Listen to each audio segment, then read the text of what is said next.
Bonjour, bienvenue dans ce nouvel épisode du Medcast. Aujourd'hui, on va traiter d'un nouvel item, un gros item, puisqu'il englobe finalement trois items, les items 186, 187 et 188. Donc c'est un très gros chapitre, mais nous on va pas le voir dans le détail, on va rester sur les généralités, on va pas parler de manifestations cliniques et des symptômes, enfin on va pas parler de diagnostic, ni de traitement, ni de tests. Nous ce qu'on va faire, c'est vraiment rester sur les généralités pour comprendre ce qu'est une allergie et les différents types d'allergènes. Et pour ça, on va suivre Médicis, vous commencez à bien le connaître, c'est parti. Médicis est en repas avec des amis à la campagne dans le Gard, le département numéro 30. Il est parti de chez lui, dans le nord, pour quitter l'angoisse du boulot et goûter à la chaleur du sud le temps d'un week-end. Il dit au revoir à la moisissure de son appartement et aux acariens pour apprécier les chevaux de Camargue et les forêts de noisetiers et de cyprès. Pour le dîner, ses quatre amis sont là. Édouard, Grégoire, Cindy et Lisette. Édouard, le premier arrivé, s'était installé en bout de table. Puis Grégoire et Cindy ont suivi et se sont installés côte à côte. Lisette, elle, arrivée en dernière, s'est mise à côté de Médicis, en face de Cindy.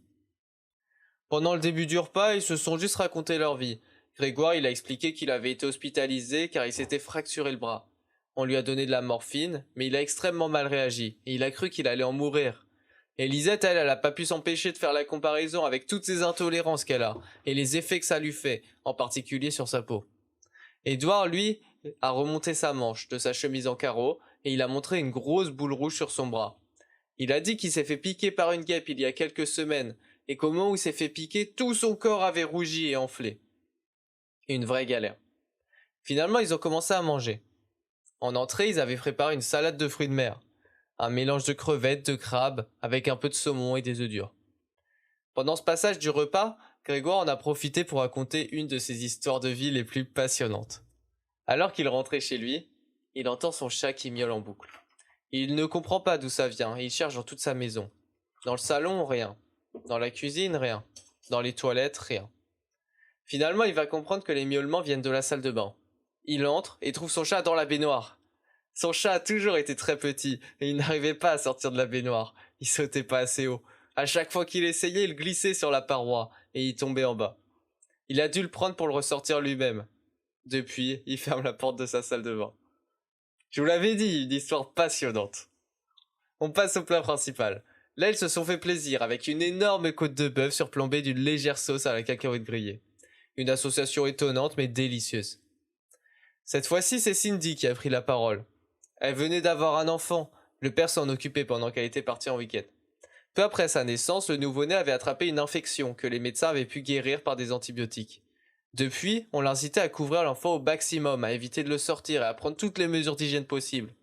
Mais elle a trouvé ça extrême parce qu'elle avait été élevée à la campagne et elle avait passé toute sa vie dehors. On ne pouvait pas dire que c'était une grande hygiène qu'elle avait. Mais son mari, lui, il insistait pour appliquer toutes ces mesures au pied de la lettre. Elle avait beaucoup de mal à trouver un équilibre dans tout ça. Et le problème, c'est que tout le monde autour de la table avait un avis différent, donc ça ne l'aidait pas beaucoup. Et finalement, ils sont passés au dessert. Là, rien de plus simple. Des pommes récupérées directement dans le jardin de la maison. Elles étaient très juteuses et extrêmement savoureuses. Ça faisait des années que Médicis n'avait pas mangé de pommes. C'est un grand amoureux de la noisette. Il achète que des noisettes. Mais c'est là que Médicis se mit à tousser énormément, sans pouvoir s'arrêter. Il devint tout rouge et semblait avoir du mal à respirer. Ses amis ont d'abord cru qu'il avait avalé de travers, mais il arriva à leur faire comprendre que ce n'était pas ça. Ils décidèrent d'appeler les secours, qui arrivèrent assez rapidement. Ils donnèrent un bronchodilatateur, des corticoïdes et un antihistaminique, et ils expliquèrent qu'il avait fait une crise d'asthme allergique. Une fois qu'il fut remis, ils lui demandèrent si ça lui arrivait souvent. Mais non, c'était la première fois. Ils lui conseillèrent d'aller faire un test cutané pour dépister les allergies, puis y partir. Malgré cet incident, Médicis profita du reste de son week-end, et il se contenta de manger ses noisettes habituelles. C'est la fin de l'histoire. Comme je vous l'avais dit, cette histoire elle est truffée de plein de petits détails à repérer. Peut-être que vous en avez eu quelques-uns. Déjà, premier indice, si vous réécoutez l'épisode, vous verrez qu'à chaque fois que je parle d'un aliment ou de quelque chose de vraiment précis, c'est un allergène. Ça fait qu'en fait cet épisode c'est une liste non exhaustive d'allergènes, finalement. Et on va tout détailler. Mais on y va dans l'ordre. Pour commencer, Médicis va à la campagne dans le Gard, département numéro 30. Je dis pas que c'est le numéro 30 juste pour votre culture générale. C'est parce que 30%, c'est la prévalence des allergies en France. En réalité, la prévalence des allergies, elle oscille entre 5 et 30% selon les pays. Mais en France et en Allemagne, par exemple, on est plus proche des 30%.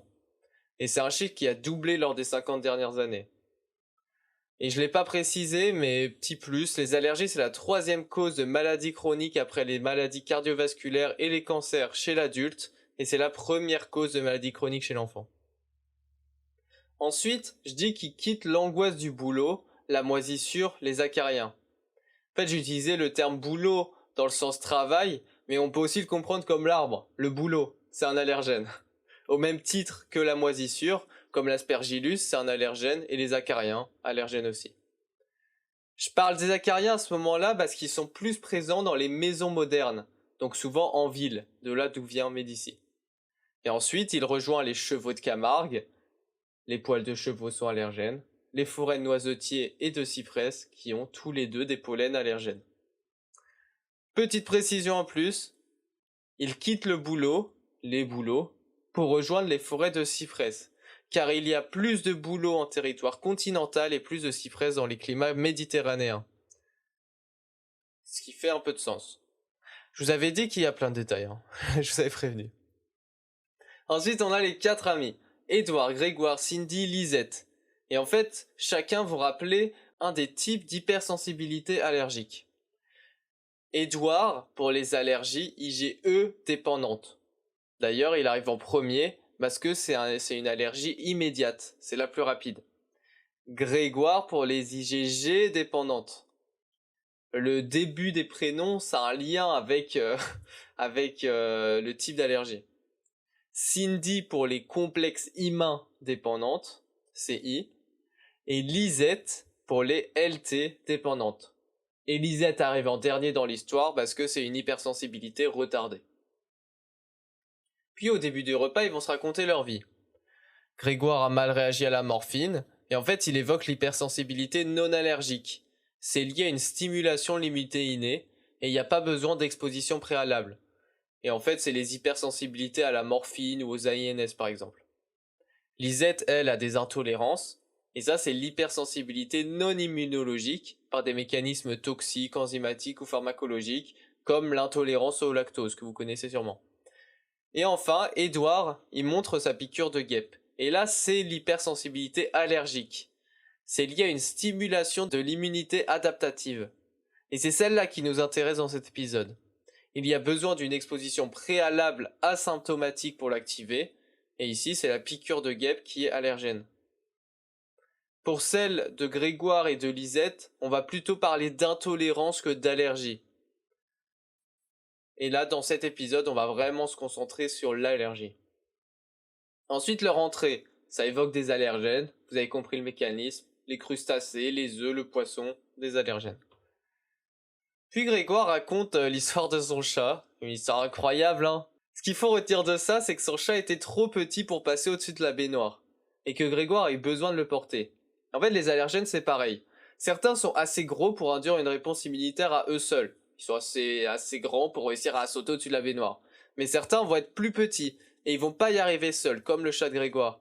Et en fait, pour faire ça, ils sont obligés de se fixer à une protéine pour induire leur action immunogène. Là, Grégoire était obligé de le porter pour le sortir. Et en fait, on appelle ça des aptènes. Ensuite, la suite du repas. Le bœuf, les arachides, ce sont des allergènes. J'ai précisé une sauce avec des cacahuètes grillées, parce qu'il y a une plus grande prévalence d'allergie à l'arachide grillé qu'à l'arachide bouilli. Voilà, c'est une petit bonus. Ensuite, histoire de Cindy cette fois.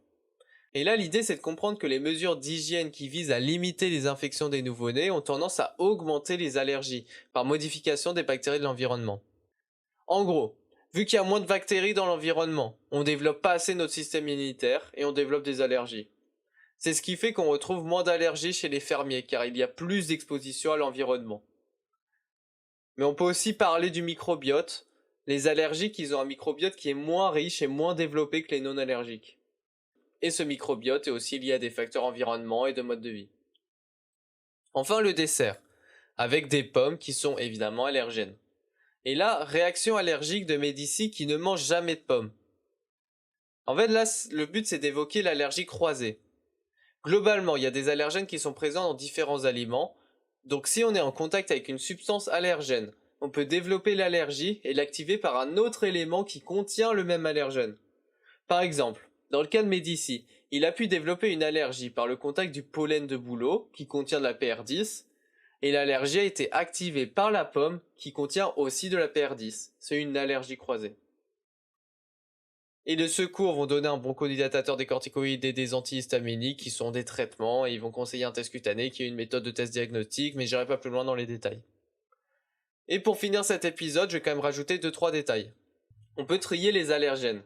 On retrouve les aéroportés comme les poils d'animaux ou le pollen, les alimentaires, les professionnels comme le latex ou la farine de blé, les médicaments, les venins, la piqûre de guêpe, ou les topiques comme les cosmétiques.